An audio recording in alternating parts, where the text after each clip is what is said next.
Bonjour, c'est Nora. Dans cette série de vidéos, nous allons voir ce que sont les Core Web Vitals ou signaux web essentiels et comment améliorer chaque signal.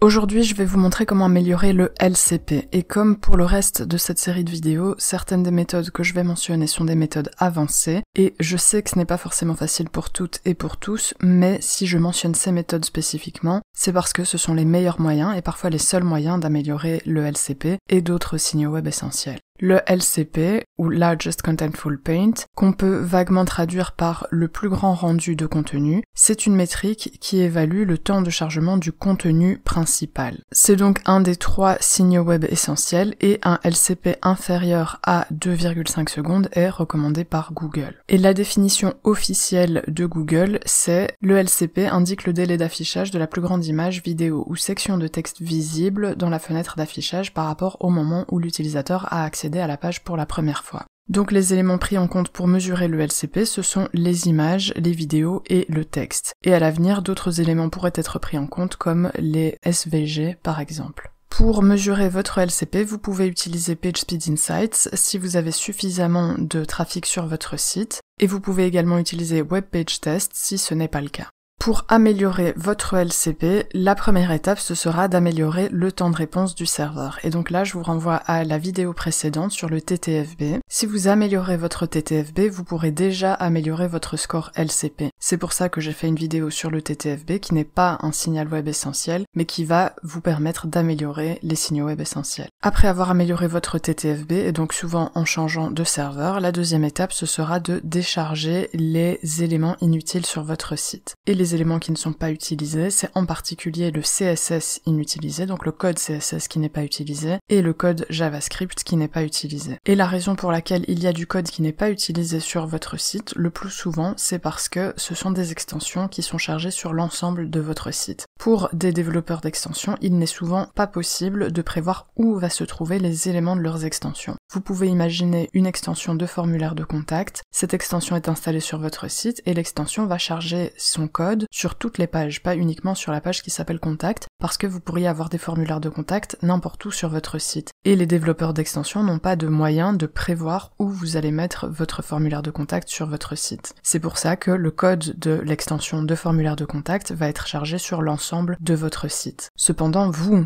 savez où se trouvent les formulaires de contact sur votre site, et donc vous pouvez décharger les scripts de cette extension de formulaire sur toutes les pages qui n'ont pas de formulaire. C'est un exemple, mais vous pouvez faire ceci avec tous les types d'extensions. Pour décharger ces scripts, une extension que vous pouvez utiliser est Asset Cleanup. J'ai un tutoriel sur le sujet, donc je vous renvoie vers ce tutoriel. Mais pour installer Asset Cleanup, il suffit de vous rendre dans Extensions et ajouter une extension. Vous pouvez faire la recherche pour Asset Cleanup, et ensuite c'est cette extension qu'il faudra installer et activer. Une fois que vous avez installé l'extension, vous pourrez décharger, donc ne pas charger, les scripts et le CSS, donc les styles CSS et les scripts JavaScript, sur les pages qui n'en ont pas besoin. Ceci va permettre d'améliorer votre vitesse de chargement et donc le LCP. Une seconde chose que vous pouvez faire dans le même registre, c'est charger les polices de manière locale. Donc optimiser le chargement des polices sur votre site. Une police ou une typographie que vous avez sur votre site, c'est un fichier qui est chargé et ensuite les styles sont appliqués au texte de votre site, donc des pages de votre site. Plus vous avez de polices différentes ou de typographies différentes sur votre site, et plus ce processus va être lent puisque vous aurez davantage de fichiers à charger. Donc la première chose à faire, ce sera de vérifier si vous avez de nombreuses polices sur votre site, et ici on ne parle pas que de polices qui ont des noms différents, mais par exemple de formats différents au sein de la même police. Si vous avez une police avec une version normale, une version en gras, une version en italique et une version en italique gras, c'est déjà 4 polices, c'est considéré comme 4 polices. Donc ici, il faut à la fois vérifier ce que vous pouvez éliminer esthétiquement, disons, et ensuite charger de manière locale vos polices. Donc là aussi, je vous renvoie à une vidéo que j'ai faite sur le sujet, où je vous détaille comment optimiser le chargement des polices sur votre site. L'étape suivante, ce sera d'optimiser vos images. Donc très souvent, le LCP, c'est une image. Vous pouvez visualiser de nombreux sites, dont l'élément principal, quand on ouvre le site, la première chose qu'on voit, c'est une grande image. En optimisant ces images, vous améliorerez forcément le rendu du contenu le plus large, donc de la plus grande image en fait, sur votre site. Là aussi, j'ai de nombreuses vidéos sur le sujet de l'optimisation des images sur ma chaîne, mais ce que je vous conseille, c'est d'utiliser des images au format WebP ou au format AVIF que vous pouvez directement téléverser dans WordPress. Si vous ne savez pas comment convertir vos images au format WebP ou à vif, vous pouvez simplement utiliser l'outil Squoosh et convertir vos images PNG ou JPEG au format WebP ou à vif.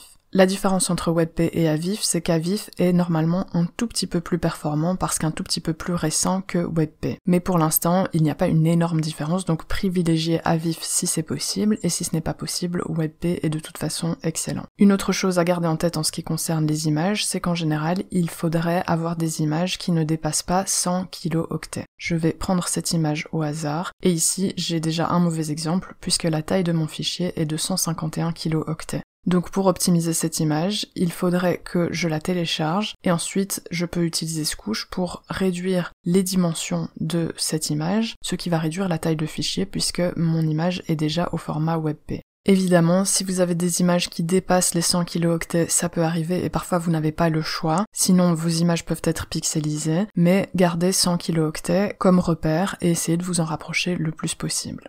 Toujours en ce qui concerne l'optimisation des images, je vous recommande vivement d'utiliser un système de chargement différé. Le chargement différé va permettre de charger les images qu'on voit directement lorsqu'on ouvre le site, donc dans ce cas-ci par exemple ce serait cette image, et de charger plus tard, donc en différé, les images qui se trouvent plus bas sur la page. J'ai fait une vidéo dans laquelle je teste des extensions de chargement différé, et d'après cette vidéo et d'après mon expérience, la meilleure extension de chargement différé pour l'instant est celle de WP Rocket. Vous pouvez l'utiliser si vous n'avez pas d'autres systèmes de chargement différé sur votre site, ou vous pouvez simplement utiliser le système de chargement différé de votre extension de performance et de cache. La plupart des extensions ont un système de chargement différé. Ce que je ne conseille pas, cependant, c'est d'utiliser le chargement différé natif de WordPress. Il est vrai que le cœur de WordPress possède une fonctionnalité de chargement différé, mais en réalité elle est assez mauvaise et vous n'arriverez pas à améliorer votre score LCP avec ce chargement différé natif de WordPress. Et enfin, une dernière chose que vous pouvez utiliser, c'est le chargement spéculatif, qui est une technique qui permet de précharger les éléments, donc le code et les images, de votre site lorsque quelqu'un survole un lien par exemple, ou